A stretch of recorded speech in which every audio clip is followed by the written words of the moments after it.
اب یہ وفاقی شرعی عدالت نے کیا کہا، ہائی کورٹس نے کیا کہا، سپریم کورٹ کے فل بینچ نے کیا کہا، اس کو آپ دیکھ لیجئے۔ جب یہ وفاقی شرعی عدالت میں پہنچے اور کہا کہ جی ہم آزاد ہیں، اور پاکستان کا آرٹیکل 20 وہ کہتا ہے کہ یہاں کا ہر شہری آزاد ہے، ہم شہری ہیں، ہمیں بھی مکمل طور پر آزادی ہونی چاہیے۔ یہ جو امتناع قادیانیت آرڈیننس آیا ہے، اس کے ذریعے سے ہماری آزادی، ہمارے حقوق سلب ہو رہے ہیں، لہٰذا اس آرڈیننس کو حقوق کے متصادم قرار دے کے کل عدم قرار دیا جائے۔ وفاقی شرعی عدالت نے فیصلہ کیا دیا، ساری بحث کو سنا، اور سننے کے بعد کہتے ہیں کہ قادیانیوں کہتے ہیں کہ اس سوال پر ہم غور کر چکے ہیں اور اس نتیجے پر پہنچے ہیں کہ ہر دو عقیدوں کے قادیانی مسلمان نہیں ہیں بلکہ غیر مسلم ہیں، وہ ربوہ والے ہوں یا لاہوری ہوں، دونوں غیر مسلم ہیں۔ لہٰذا یہ امتناع قادیانی آرڈیننس انہیں اپنے آپ کو ایسا کہلانے سے روکتا ہے جو وہ نہیں ہے۔ وہ مسلمان نہیں ہے تو آرڈیننس کہتا ہے کہ تم خود کو مسلمان نہیں کہہ سکتے، تو حق ہے۔ جب وہ ہیں ہی نہیں مسلمان تو ان کے حقوق پر کیسے ڈاکہ ہے؟ کیونکہ ان کو جھوٹ موٹ مسلمان ظاہر کر کے کسی شخص خصوصاً امت مسلمہ کو دھوکہ دینے کی اجازت نہیں دی جا سکتی۔ یہ وفاقی شرعی عدالت نے فیصلہ دیا، اور آگے اس آرڈیننس کی مزید تصدیق کی کہ جو کہا گیا ہے 298 بی میں کہ قادیانی مرزے کے ماننے والوں کو صحابی، اس کی بیوی کو مومنین ماننے اور اس کی جو خاندان اہل بیت نہیں کہہ سکتے، بالکل سچ ہے، کیونکہ قرآن و سنت میں القابات نبی علیہ السلام اور آپ کے اہل تعلق کے ساتھ مخصوص ہو چکی ہیں، نبی علیہ السلام اور آپ کے اہل تعلق کے ساتھ مخصوص ہو چکی ہیں۔ اس کے بعد قادیانی مختلف ہائی کورٹس میں گئے ہیں، لاہور ہائی کورٹ میں آئے تو لاہور ہائی کورٹ نے بھی امتناع قادیانیت آرڈیننس کو وہ اس کے بارے میں فیصلہ دیا کہ بالکل حق ہے، کسی کے حقوق پہ ڈاکہ نہیں ہے، بلکہ یہ اسلامیہ نے پاکستان کے حقوق کا تحفظ ہے۔ اور فاضل جج صاحب نے، جناب خلیل الرحمن رمدے صاحب نے اپنے تاثرات میں کیا لکھا، انہوں نے کہا کہ مرزا قادیانی نے بذات خود محمد رسول اللہ ہونے کا اعلان کیا، اور ان تمام لوگوں کے خلاف بے حد غلیظ زبان استعمال کی جن نے اس کی جھوٹی نبوت کے دعوے کو رد کیا، اور اس نے یعنی مرزا قادیانی نے خود اعلان کیا کہ برطانوی سامراج کی پیداوار یعنی اس کا خود کاشتہ پودا ہے، لہٰذا جب وہ اس بات کا دعویٰ کرتا ہے کہ وہ خود محمد رسول اللہ ہے اور اس کے پیروکار اس کو ایسا ہی مانتے ہیں، تو اس صورت میں وہ رسول اکرم صلی اللہ علیہ وسلم کی شدید توہین اور تحقیر کے مرتکب ہوتے ہیں۔ یہ پوری بحث طرفین کا موقف سننے کے بعد لاہور ہائی کورٹ بھی اس نتیجے پہ پہنچا کہ یہ بدترین گستاخ ہیں، اور یہ آرڈیننس اور یہ قوانین قادیانی کے حقوق کو پامال نہیں کرتے۔ پھر یہ چلے گئے سپریم کورٹ میں، 1993 میں گئے سپریم کورٹ میں، سپریم کورٹ کا فل بینچ بیٹھا، انہوں نے اپنا موقف وہی پیش کیا کہ پاکستان کا آئین پاکستان کا آرٹیکل 20 وہ کہتا ہے کہ یہاں کے شہری آزاد ہے، ہر لحاظ سے آزاد ہے، تو ہمیں کھلی طور پر آزادی دی جائے۔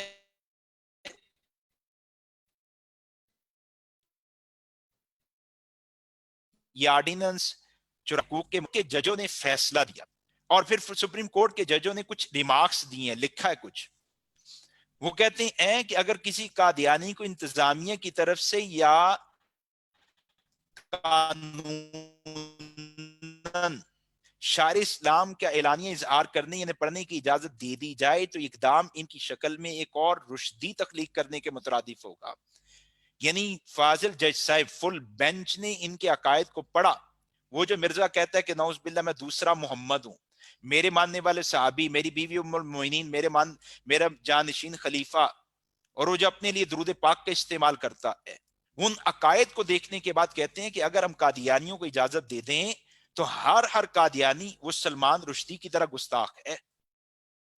اور پھر وہ یہ کہتے ہیں کہ جب کوئی قادیانی شعار اسلامی کے استعمال کرتا ہے یعنی پڑھتا ہے تو یہ اعلانیہ رسول اکرم صلی اللہ علیہ وسلم کے نام نامی کی بے حرمتی اور دوسرے انبیاء کرام کے اسماء گرامی کی توہین کے ساتھ ساتھ مرزا قادیانی کا مرتبہ اونچا کرنے کے مترادف ہے، جس سے مسلمانوں کا مشتعل ہونا اور طیش میں آنا ایک فطری بات ہے، اور یہ چیز نقص امن عامہ کے موجب بن سکتی ہے، جس کے نتیجے میں قادیانیوں کے جان و مال کا نقصان بھی ہو سکتا ہے۔ پھر آگے دیکھیں انہوں نے کیا کہا، کہتے ہیں کہ ہم یہ بھی نہیں سمجھتے کہ قادیانیوں کو اپنی شخصیات، مقامات اور معمولات کے لیے نئے خطاب، القاب یا نام وضع کرنے میں کسی دشواری کا سامنا کرنا پڑے گا۔ آخرکار ہندوؤں، عیسائیوں، سکھوں اور دیگر برادریوں نے بھی اپنے بزرگوں کے لیے القابات اور خطابات بنا رکھے ہیں، اپنے ان کے بھی تہوار ہیں۔ چونکہ ان کی شناخت الگ ہے اس لیے کوئی اختلاف نہیں ہوتا، الجھن نہیں رہتی،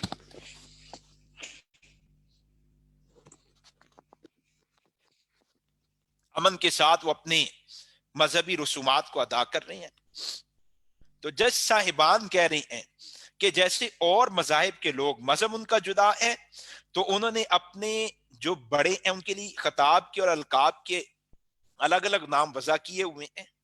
تو قادیانیوں کو کون سی دشواری ہے؟ آخر وہ کیوں مرزے کو محمد الرسول اللہ، نبی اور رسول کہتے ہیں؟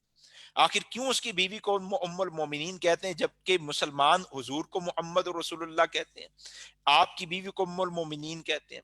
کیوں مرزے کے خاندان کو اہل بیت کہا جاتا ہے جبکہ مسلمان حضور کے خاندان کو اہل بیت کہتے ہیں؟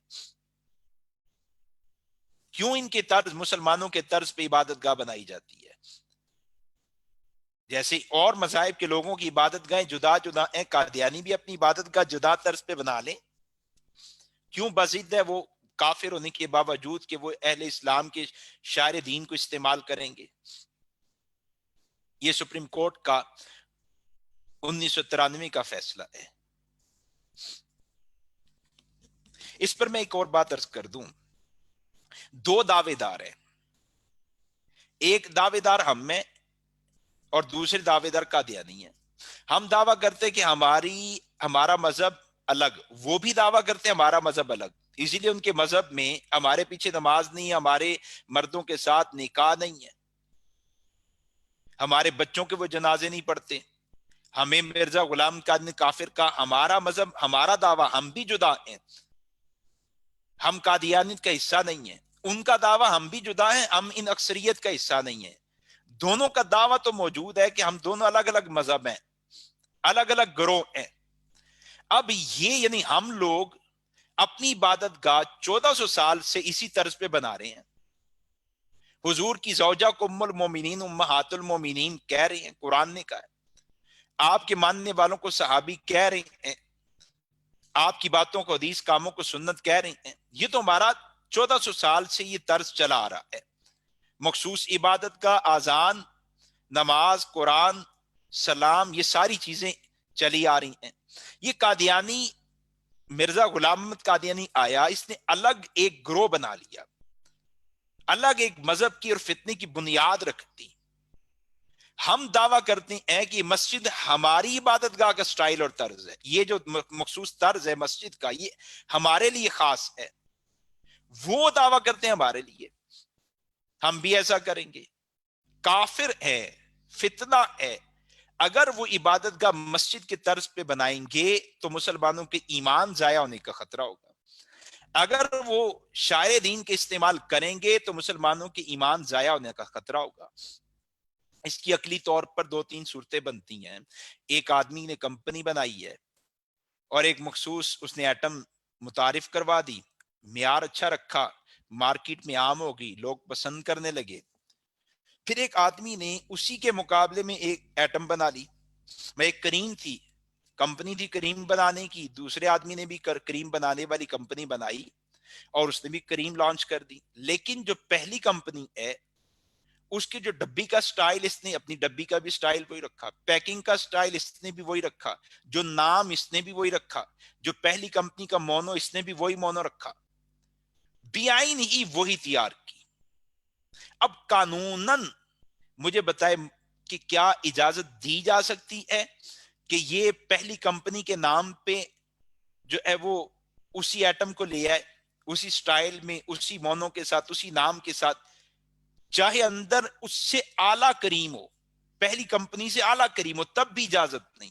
اور اگر ہوئی 2 نمبر، پہلی کمپنی بھی بدنام ہو، اسے نقصان ہو رہا ہو، لوگوں کو بھی نقصان ہو رہا ہو، تو یہ آپ کہیں گے یہ بات طریق اولیٰ ممنوع ہے۔ اب یہ پہلی کمپنی والا عدالت میں جاتا ہے، کہتا ہے جناب انہوں نے یہ کمپنی بنائی ہے، میری پہلی کمپنی چل رہی تھی, میرا مونو سٹائل یہ ہے, میری کریم کا نام یہ ہے, ڈبی کی پیکنگ یہ ہے, یہ سارا کچھ ہے, اور میں رجسٹرڈ ہوں, قانوناً سارا کام کر رہا ہوں. یہ آیا ہے اس نے غیر قانونی کام کے اندر 2 نمبر رکھا ہے, میں بدنام ہو رہا ہوں. اب وہ جو مجرم تھا, جو 2 نمبر آدمی تھا, اس نے کہا کہ جناب جج صاحب مجھے اجازت دی جائے.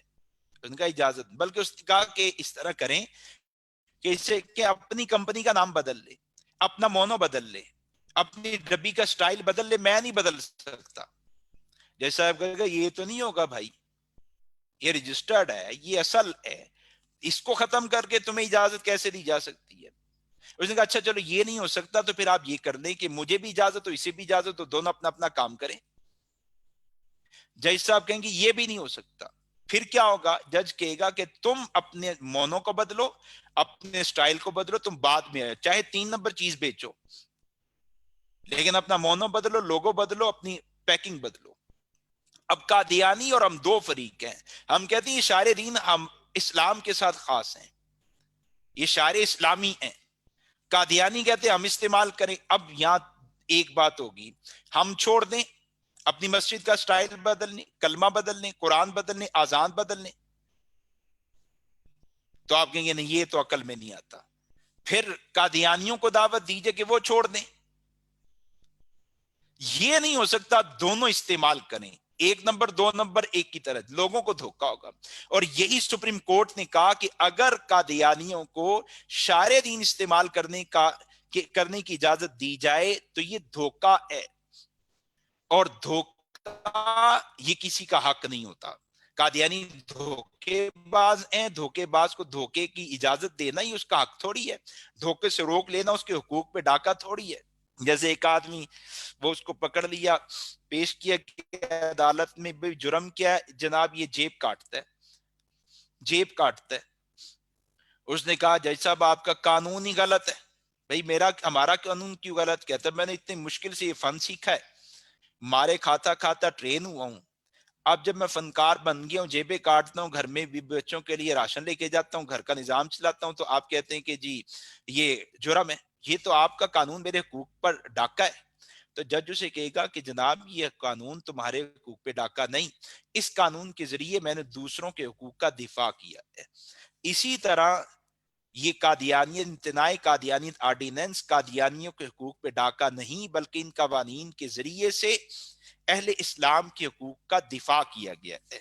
اور ایک اور بات بہت غور سے سننے والی ہے, وہ یہ کہ یہ جو فاضل عدالت تھی, یعنی سپریم کورٹ فل بینچ, اس نے کہا کہ اگر قادیانی لا الہ الا اللہ محمد رسول اللہ پڑھتا ہے, لکھتا ہے, چھاپتا ہے, اس کی تبلیغ کرتا ہے, تو ایسا کرنے والا قادیانی 295 کے جرم کا ارتکاب کرتا ہے, توہین رسالت کرتا ہے. کیوں؟ اس لیے کہ قادیانیوں کا دعویٰ ہے کہ محمد 2 ہوئے, ایک محمد عربی اور دوسرا نعوذ باللہ یہ قادیان والا مرزا قادیانی. مرزے کے بیٹے نے وضاحت سے, آپ پہلے لیکچر میں سن بھی چکے ہیں, کہ اس نے وضاحت سے کہا کہ لا الہ الا اللہ محمد رسول اللہ, یہی کلمہ ہم کیوں پڑھیں گے؟ اس لیے کہ مرزا خود محمد رسول اللہ ہے. تو یہ حقوق ان کے حقوق پر, یہ امتناع قادیانیت آرڈیننس ان کے حقوق پہ ڈاکہ نہیں ہے, یہ اہل ایمان اہل اسلام کے حقوق کا دفاع ہے. یہ 3 تحریکیں پاکستان میں چلی ہیں. تحریک 1953 خلاصہ میں نے آپ کے سامنے رکھ دیا. تاریخ 1974 اس کا بھی کچھ خلاصہ آپ کے سامنے رکھ دیا, کیوں چلی, نتائج کیا آئے, اور جو قوانین بنے, آئینی ترمیم ہوئی, اس پر قادیانیوں کے تحفظات, اشکالات اور پروپیگنڈا کیا ہے. اور اسی طرح 84 کا قادیانی آرڈیننس, وہ بھی میں نے آپ کے سامنے رکھ دیا ہے کہ یہ قانون کیا ہے, یہ آرڈیننس کیا ہے, یہ قادیانیوں کو کس بات سے روکتا ہے, آیا ان کے حقوق پامال کرتا ہے, یہ اہل ایمان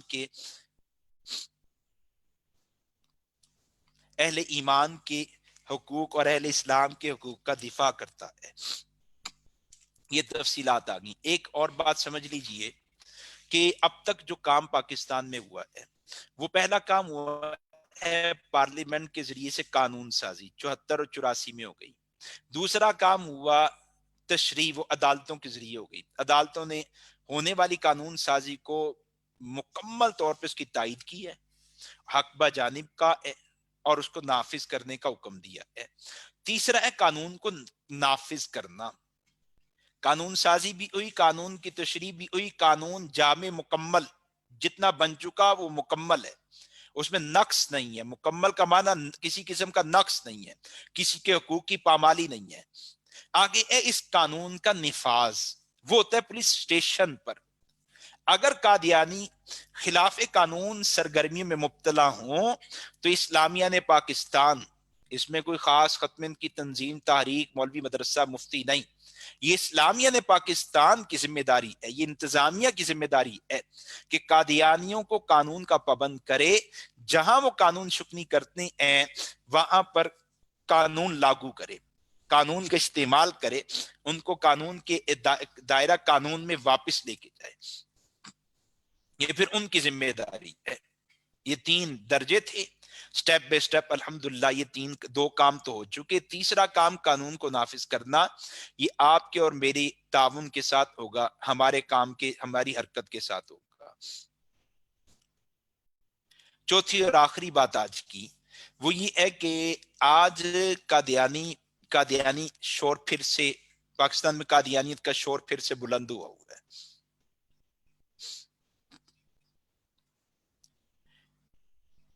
اور ابھی چند دن پہلے بھی ایک ایشو اٹھا کہ قومی اقلیتی کمیشن میں قادیانیوں کو ممبر بنانے کی بات چلی ہے, فیصلہ ہوا ہے. اس پر پھر اسلامیہ نے پاکستان وہ تقسیم ہو گئے, 2 گروہ میں تقسیم ہو گئے. جو تو مذہبی طبقہ ہے, مذہب کو جاننے والے, فتنے کو جاننے والے لوگ ہیں, ان سب کا اتفاق رائے ہے کہ یہ فیصلہ غلط ہے. وہ سب کہتے ہیں کہ یہ فیصلہ ٹھیک نہیں ہے. کیوں؟ اس لیے کہ جس طریقے سے ممبر بنایا جا رہا ہے یہ طریقہ ٹھیک نہیں ہے. اس میں بنیادی طور پر یہ بات سمجھ لیں کہ ہماری قادیانیوں کو 2 دعوتیں رہی ہیں. ایک دعوت یہ رہی ہے کہ وہ اسلام قبول کریں, اور اگر اسلام قبول نہیں کرتے تو خود کو غیر مسلم اقلیت مان لیں.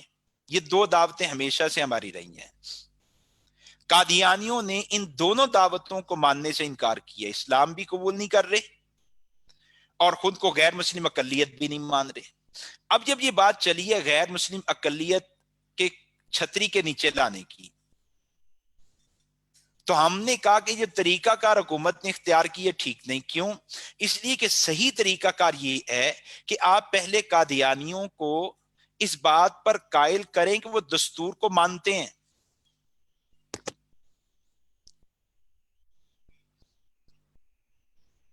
وہ دستور کو مانتے ہیں, 74-84 کے فیصلوں کو, آئین کو مانتے ہیں.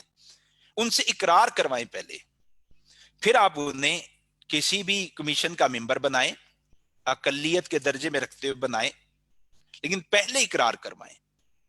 وہ پاکستان کے دستور کو مانیں کہ 74 کا فیصلہ بھی ٹھیک ہے, ہم مانتے ہیں. 84 چاہے وہ مذہب کے اعتبار سے نہ مانے لیکن کہ ہم قانوناً مانتے ہیں. 74 کا فیصلہ ہی مانتے ہیں, آئندہ ہم خود کو غیر مسلم لکھا کریں گے. 84 کے آرڈیننس کو بھی مانتے ہیں, آئندہ ہم شعار اسلامی کا استعمال نہیں کیا کریں گے, اپنی پہچان شناخت الگ کر دیں گے. اور دوسرا مسئلہ, ایسے فیصلوں سے پہلے بعد والے معاملات حل کر لیے جائیں. اور بعد والا معاملہ کیا ہے کہ جب قادیانی اقلیت کی چھتری کے نیچے آ جائے تو اسے یہ بات سمجھا دی جائے کہ جناب اب آپ اقلیت کی چھتری کے نیچے ہیں لیکن آپ کو قوانین کے تحت حقوق ملیں گے. ایسا نہیں ہوگا کہ کل آپ کہیں کہ جی جیسے ہندو کو پوری آزادی ہے, عیسائی کو پوری آزادی ہے, سکھ کو پوری آزادی ہے, تو مجھے بھی پوری آزادی ہو, میں جیسے مرضی عبادت گاہ بناؤں, میں مرزے کے ماننے والوں کو جو مرضی کہوں, میں جس کو مرضی اپنے مذہب کی دعوت دوں. نہیں, آئیں گے دستور کو مان کے, پھر رہیں گے دستور کے تحت. اور یہ بات بھی واضح کر دینی چاہیے کہ جب آپ آ جائیں گے تو آپ کو اقلیت والے کوٹے میں سے حصہ ملے گا. یہ جو بعض دوست یہ سمجھ رہے ہیں کہ اگر قادیانیوں کو ممبر بنا دیا جائے تو ممبر بن جانا, یعنی اقلیت کمیشن کا ممبر بنا دیا جائے تو ممبر بن جانا یہ از خود غیر مسلم ہونے کے مترادف ہے. یہ بات ٹھیک نہیں ہے. کیوں؟ ایک وجہ تو یہ ہے کہ یہ جو ممبر ہیں، اقلیت کمیشن کا ممبر بننا اس کے لیے شرط ہے ہی نہیں کہ وہ خود کو غیر مسلم کہے، اس کے لیے غیر مسلم ہونا شرط ہی نہیں ہے. آپ دو علماء کے نام دیکھ رہے ہیں وہ اقلیت کمیشن کے ممبر ہیں، مسلمان ہیں، عالم ہیں. کیا محض ممبر بن جانے سے اب ان کو غیر مسلم کہا جائے گا؟ جیسے محض ممبر بن جانے سے وہ غیر مسلم نہیں ہوئے، ایسے ہی قادیانیوں کا محض ممبر بن جانا اس سے یہ لازمی نتیجہ نہیں ہے کہ وہ غیر مسلم بھی اپنے آپ کو کہہ رہا ہے، سمجھ رہا ہے یا غیر مسلم تصور کیا جا رہا ہے. ایک مسئلہ تو یہ. دوسرا مسئلہ کہ یہ جو ممبر بنانا ہے یہ بطور جماعت نہیں ہے، یہ بطور فرد لیا جا رہا ہے، بطور جماعت کے نہیں لیا جا رہا.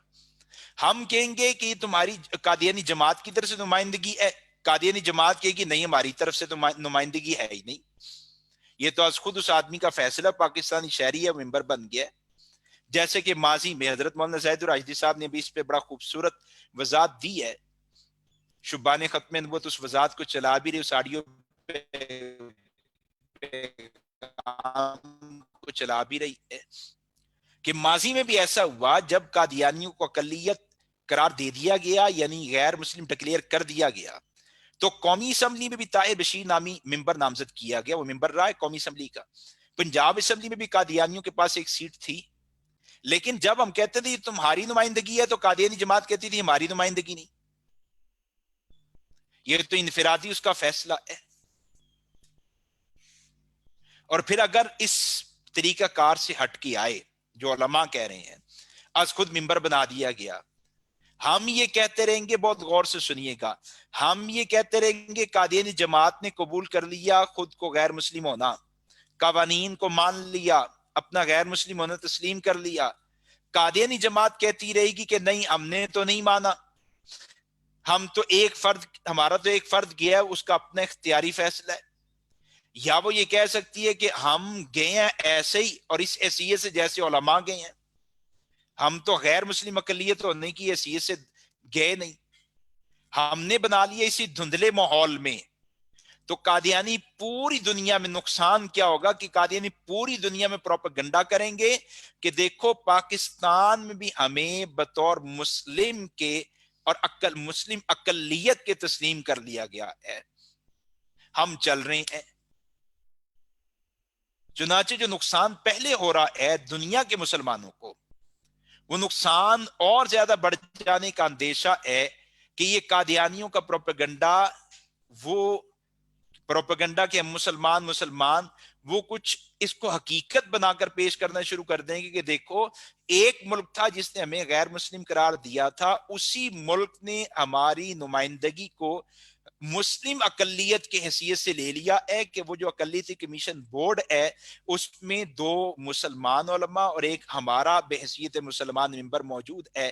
تو میرا سوال یہ ہے کہ پھر علماء، مفتی، ختم کی تحریکوں والے، تنظیموں والے یہ کہاں پھریں گے، کہاں وضاحتیں دیں گے؟ حکومت نے تو یہ کام کرنا نہیں ہے، قادیانیت کے خلاف تو انہیں بولنا نہیں ہے. ہم یہی روتے رہیں گے کہ نہیں جی وہ غیر مسلم اقلیت کی حیثیت سے، اور وہ کہتے رہیں کہ نہیں مسلم اقلیت کی حیثیت سے ہم گئے ہیں. تو بہت سی خرابیاں ہیں. اچھا حل صحیح طریقہ کار کیا ہے کہ اگر آپ قادیانیوں کو غیر مسلم اقلیت کی چھتری کے نیچے لانا چاہتے ہیں تو صحیح طریقہ کار یہ ہے کہ آپ قادیانی قیادت کو دعوت دے دیں، مرزا مسرور کو دعوت دیں کہ بھئی ہم آپ کو غیر مسلم اقلیت، آپ اقلیت اور غیر مسلم ہیں، ہم آپ کو دستور کی تحت غیر مسلم اقلیت بنانا چاہ رہے ہیں، اپنی نمائندگی دے دیں. وہاں اس سے رابطہ کریں، یہاں جو ان کی قیادت بیٹھی ہے ربوہ میں اس سے رابطہ کریں، ان سے آپ یعنی جماعت کی سطح پر آئے، فرد کی سطح پر نہ جائیں. اور بھی بہت سی خرابیاں ہیں. صحیح حل یہی ہے کہ آپ انہیں اگر اقلیت کی چھتری کے نیچے لانا چاہتے ہیں تو آپ ان کی قیادت سے رابطہ کریں، علماء سے رابطہ کریں، مل بیٹھ کے معاملات کو حل کریں، دستور کے تحت ان کی جماعت تسلیم کرے کہ ہم دستور کے تحت آ رہے ہیں اور غیر مسلم اقلیت بن کے آ رہے ہیں. پھر یہ واضح کر دیں کہ آئندہ آپ کو غیر مسلم اقلیت کے کوٹے سے حصہ ملے گا. اور میں عرض کروں قادیانی مرتے مر جائیں گے لیکن اس دعوت کو قبول نہیں کریں گے. جب تک آپ ممبر بنا رہے تھے نا یک طرفہ بات تھی, تو وہ ممبر بننا قبول کر رہے تھے, کوئی تردید نہیں. رابعہ ٹائم نے بھی اوکے کر دیا, خوشی کے اس نے خوشی کے ساتھ میسج چلا دی, پیغام چلا دیے. قادیانی خوش ہوئے کہ ہمیں بطور مسلم اقلیت کے لیے جا رہا ہے. لیکن جب علماء نے اپنے تحفظات کا اظہار کیا تو قادیانی فوراً بیک فٹ پہ چلے گئے. اگر صحیح پروسیجر کے تحت لائیں گے قادیانی کبھی بھی نہیں آئیں گے. حکومتوں کو بھی فائدہ ہو جائے گا کہ بین الاقوامی سطح پر کہہ سکیں گے دیکھو ہم تو انہیں اقلیت کے حقوق دینا چاہ رہے ہیں, یہ آ نہیں رہے, خود لینا نہیں چاہ رہے. اور یہ اقلیت غیر مسلم اقلیت کی کیٹیگری میں کیوں نہیں آتے؟ میں یہ اس پہ قرض کر دوں کہ یہ پروپیگنڈا کرتے ہیں جی پاکستان میں ہمارے حقوق پامال, پاکستان میں ہمارے حقوق پامال, پاکستان میں ہم محفوظ نہیں. یہاں پہ یہ پروپیگنڈا کرتے ہیں اور اتنی بات کہتے ہیں اقلیت ہے تو اقلیت والے حقوق دیں. غیر مسلم نہیں کہتے اقلیت, اقلیت والے حقوق دیں, لیکن حقوق اکثریت والے لے رہے ہیں, اکثریت کی کیٹیگری میں آ کے حقوق لے رہے ہیں. بیرون ممالک جاتے ہیں تو وہاں پہ وکھرا شور کرتے ہیں. اللہ رب العزت ہمیں اس فتنے کو سمجھنے کی توفیق عطا فرما دے, اور اس فتنے کے خلاف جو کاوشیں کی گئی ہیں, جو اس فتنے کو لگام دینے کے لیے اور ان قوانین کو بنوانے کے لیے خون لگا ہے, ہمارے جوانوں نے, بوڑھوں نے, علماء نے, اولیاء نے قید و بند کی صعوبتیں برداشت کی ہیں. ہمیں ان قربانیوں کی لاج رکھنے کی توفیق عطا فرمائے. اور حکومت ہے, انتظامیہ ہے, علماء ہے, عوام ہے, کوئی بھی ہے, ہر ایک کو اپنی وابستگیاں امام الانبیاء صلی اللہ علیہ وسلم کے ساتھ قائم رکھنے کی توفیق عطا فرما دے. بہت بڑی جدوجہد ہے, بہت بڑی کاوشیں ہیں, بڑی قربانیاں لگی ہیں. اب اگر ہم اتنا بھی نہ کر سکے, لوگوں نے خون دیا ہے, لوگوں نے اپنی اولادیں قربان کی ہیں, ماؤں نے اپنے بچے قربان کی ہیں, بوڑھوں نے اپنے بڑھاپے قربان کی ہیں. اگر ان قربانیوں کے نتیجے میں جو قوانین بنے, ہم ان قوانین کی حفاظت بھی نہ کر سکیں, تو ہم امام الانبیاء صلی اللہ علیہ وسلم کو کیا منہ دکھائیں گے؟ ہم کس منہ سے امام الانبیاء صلی اللہ علیہ وسلم سے شفاعت طلب کریں گے کہ اللہ کے رسول ہماری موجودگی میں جب کہ ہم کروڑوں کی تعداد میں تھے, آپ کی ناموس, آپ کی ختم نبوت, اس کے حوالے سے جو قوانین ہیں ان میں چھیڑ چھاڑ ہوتی رہی, ان میں ترمیمات ہوتی رہی, گستاخان پیغمبر کو ہمارے ملک کے اندر ہماری موجودگی میں پروٹوکول ملتے رہے. تو ہم اپنی صلاحیتوں کے ذریعے, اپنے وقتوں کے ذریعے, اپنے مالوں کے ذریعے, اپنے تعلقات کے ذریعے اپنے نبی صلی اللہ علیہ وسلم سے وفا کریں. ساری سیاسی وابستگیاں, ساری جماعتی وابستگیاں وہ یہیں رہ جاتی ہیں. جب آدمی قبر میں اترتا ہے تو خدا کی قسم سوائے ایک نسبت کے کوئی اور نسبت کام نہیں آتی. اور یہ بھی سوچ لیں کہ ہم کس کے لیے کیا کر رہے ہیں, ہم کن کے دفاع میں, کن کی طرفداری میں بولتے ہیں. ایک طرف امام الانبیاء صلی اللہ علیہ وسلم کی ذات جن ہمارے لیے کیا کچھ نہیں کیا, اور دوسری طرف یہ قادیانی, اور دوسری طرف ہماری سیاسی وابستگیاں. ہمیں حکومتوں نے کیا دیا ہے, ہمیں سیاستدانوں نے کیا دیا ہے؟ ہمیں تو ہمیشہ اپنی کلی وابستگی اسلام کے ساتھ اور نبی علیہ السلام کی ذات کے ساتھ رکھنی چاہیے. اللہ رب العزت ہمیں امام الانبیاء صلی اللہ علیہ وسلم کی ناموس, آپ کی ختم نبوت کی دفاع کے لیے ہمیشہ کام کرتے رہنے کی توفیق عطا فرما دے. اور جب کبھی کوئی مسئلہ اٹھے تو علماء اور ختم نبوت والے اور مذہبی طبقے پر اعتماد کرتے ہوئے, اپنے بھی ایمان, عقیدے, عمل کی حفاظت کرتے ہوئے اس کام کو آگے پھیلانے کی توفیق عطا فرمائے رکھے. اللہ رب العزت ہمارے کہنے کو, سننے کو قبول فرمائے, اور ہماری صلاحیتوں کو اپنے محبوب صلی اللہ علیہ وسلم کے لیے قبول فرمائے.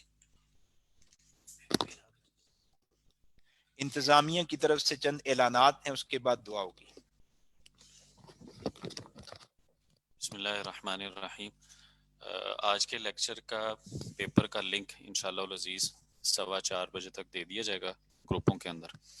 اور دوسرا اعلان یہ ہے کہ جن احباب نے اس کورس کے اندر رجسٹریشن کروائی تھی اور جنہوں نے رجسٹریشن نہیں کروائی لیکن انہوں نے تمام پیپر حل کیے ہیں مکمل، تو ان سب کو انشاءاللہ العزیز شبان ختم نبوت کی طرف سے اس 7 روزہ کورس کیا سرٹیفکیٹ یعنی سند دی جائے گی۔ اس کا طریقہ یہ ہوگا کہ ہم ایک لنک دیں گے آپ حضرات کو گروپوں کے اندر، واٹس ایپ گروپوں کے اندر، آپ اس لنک پر جا کر اپنا نام، اپنا فون نمبر اور اپنا ای میل آئی ڈی، جن لوگوں کا ای میل آئی ڈی ہے وہ اپنا ای میل آئی ڈی ڈالیں گے، اور جن کا نہیں ہے تو وہ ضروری نہیں ہوگا، لیکن نام اور آپ کا نمبر، واٹس ایپ نمبر یہ ضروری ہوگا۔ جب آپ وہ انٹر کریں گے تو آپ کی سند آپ کے نام کے ساتھ سامنے آ جائے گی اور وہاں سے آپ اپنی سند کو ڈاؤن لوڈ کر سکیں گے۔ یہ سند انشاءاللہ العزیز جمعرات تک اس کا ہم آپ کو لنک دے دیں گے، اور جو احباب ہمارے گروپوں میں ایڈ ہیں وہ ابھی گروپ لیو نہ کریں تاکہ ہم آپ کو آپ کی سند کا لنک جو ہے وہ دے سکیں۔ جزاک اللہ۔ اب دعا کے لیے حضرت مولانا منیر احمد الوی صاحب سے گزارش کریں گے کہ دعا فرما دیں تاکہ اللہ تعالی ہمیں اس کام کے لیے مرتے دم تک قبول فرمائے۔ الحمد للہ رب العالمین والصلاة والسلام علی سید الرسول قیوم ونتوب الیہ۔ اے کریم پروردگار ہمارے سارے گناہوں کو معاف فرما۔ اے اللہ کانوں کے، زبان کی، آنکھوں کے، دل دماغ ہاتھ پاؤں کے، یا اللہ ظاہری باطنی، اے اللہ سارے گناہوں کو معاف فرما دیجئے۔ اے کریم پروردگار اپنی محبت کا نور عطا فرما، اپنے محبوب صلی اللہ علیہ وسلم کا سچا عشق عطا فرما۔ اے اللہ اپنی اشد درجے کی محبت نصیب فرما۔ اے کریم پروردگار، اے کریم پروردگار ہمارا دین پر چلنا آسان فرما۔ اے اللہ اپنے احکامات پر چلنا آسان فرما۔ اے کریم اللہ جن باتوں سے آپ نے روکا، جن کاموں سے روکا، رکنے کی توفیق عطا فرما۔ اپنی مدد نصرت شامل حال فرما، اپنی مدد نصرت شامل حال فرما۔ اے کریم پروردگار ہمارے بیماروں کو شفا عطا فرما۔ اے اللہ ہمارے بیماروں کو شفا عطا فرما۔ اے اللہ اتنے مقدس عنوانات پر یہ خوبصورت کورس ہوا، اے اللہ یقیناً یا اللہ برکت اور رحمت کی گھڑیاں ہیں، ہماری دعاؤں کو قبول فرما۔ اے کریم پروردگار ہمارے بیماروں کو شفا عطا فرما، جن کے ذمہ قرض ہیں ادائیگی کی آسان صورتیں پیدا فرما، جو رشتوں کے حوالے سے پریشان ہے پریشانیوں کو دور فرما۔ اے اللہ ہمارے گھروں میں رحمتوں کا، خیروں کا، برکتوں کا نزول فرما۔ اے اللہ ہمارے گھروں میں رحمتوں کا، خیروں کا، برکتوں کا نزول فرما۔ اے کریم پروردگار کورس کرنے والوں کو یا اللہ دنیا آخرت کی سعادت نعمت عطا فرما، اس کام کے ساتھ عملی وابستگی عطا فرما۔ اے اللہ اس کام کے لیے معاونت کے درجے میں بھی شرف قبولیت عطا فرما۔ اے کریم پروردگار، اے کریم پروردگار ملک پاکستان کے حالات کو ٹھیک فرما۔ اے اللہ دنیا کے حالات کو ٹھیک فرما۔ اے اللہ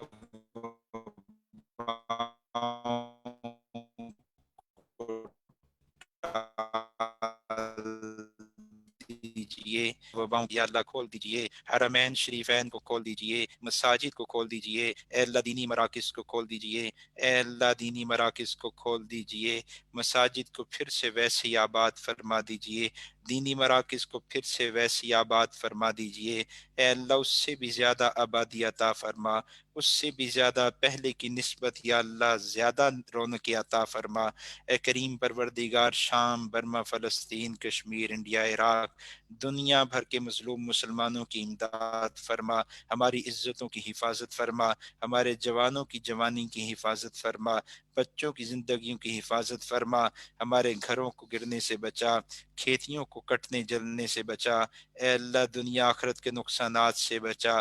جو لوگ دین کا کام کر رہے ہیں، فتنوں کے خلاف لڑ رہے ہیں، اے اللہ ان کی جان، مال، عزت، آبرو کی حفاظت فرما۔ اے اللہ دائیں بائیں، اوپر نیچے، آگے پیچھے سے حفاظت فرما۔ اے کریم پروردگار جتنے شرکاء ہیں، شریکات ہیں، جن کے دل میں جو نیک تمنا ہے، اے اللہ ہم سب ایک دوسرے کے لیے دعا گو ہیں، سب کی نیک تمناؤں کو پورا فرما، نیک خواہشات کو پورا فرما، اولاد کی نعمت عطا فرما، اولاد کی نعمت عطا فرما، بے اولادوں کو اولاد عطا فرما، جن کے ذمہ قرض ادائیگی کی آسان صورتوں کو پیدا فرما۔ اے اللہ جن کی اولاد نافرمان، اے اولاد کو فرما برداری عطا فرما۔ اے اللہ اس کورس کو قبول فرما۔